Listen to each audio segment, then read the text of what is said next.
komane Charles achari ke edamedo kanye wi wach mar irwako Uganda machal na renya professionals kinde wakako Uganda pero kamano koro penjo moro ni ngane obiro timango ka ngane koria kanye biro timango kato time na ingeni mano wuok nikech yudo kaka siasa wa ma Kenya ka awach ni kaka politics obedo designed Kenya ka aneno kama ne wach mokwongo nikech yudo ka Luo kata Kenya kidwago siasa to ichako ga gikelo gik moko koro ngeni magi to gik mochakore chon kata king'iyo chakre wayud independence kata lokruok mwarimbo mzungu tiyudo ka gigi ochakore thuolo cha makoro ngane kokelo gik moko to koro gima bire pach ji kata gima bire pach wi Uganda ni en ni odwaro kom mane ngane dwa nango to koro mano sebede pach ji sana ma chopo kuma waneno ka ngata makelo gimoro en odwaro kom koro aneno ni yo mayot en kadiang wach ni mokwongo design mar siasa ma wan godo cha mar wanyocha ni political design ma wan godo kaka gwengwa ka Luo to kendo Kenya en ni wago siasa mar konyruok iniwuon koso igo siasa mar konyo jopiny nikech kiduoko penjo no tibiro fwenyo ni samigo siasa mar konyori iniwuon tibet gi wasiwasi sana kiwinjo ni ngane biro konyo jopiny nikech iparo mana ni kokonyo jopiny to diango wach debed ka siasa migocha lokre makoro owuok kuma ogoecha ini igoecha oduogne ngama biro kane mano mokwongo to kigo siasa mar konyo jopiny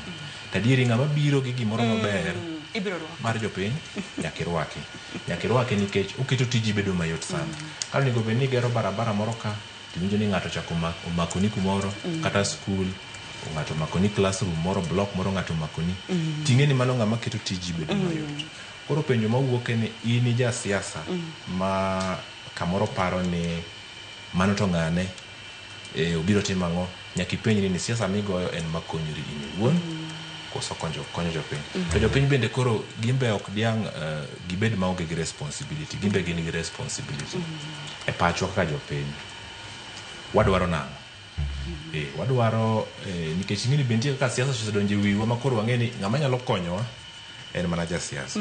mako winjo ni NGO moro biro kata investor moro ma professional biro konyowa to gima be chakringe pacho mogik chal mana mar ja siasa cha ito ng'ani hero to odwara ngoka ang'o mokele koro ngeni macha mentality mwasebet godo for so many years ma yo mayot en wacho ni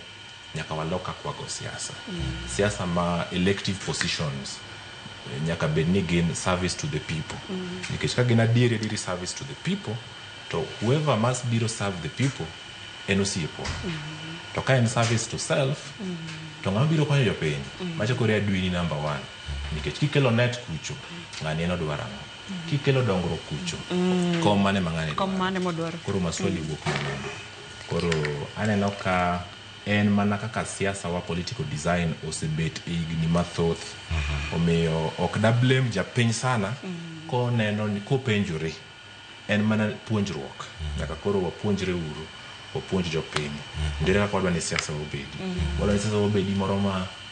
wang'iyo ng'at achiel ma ka MCA okolo shida ni to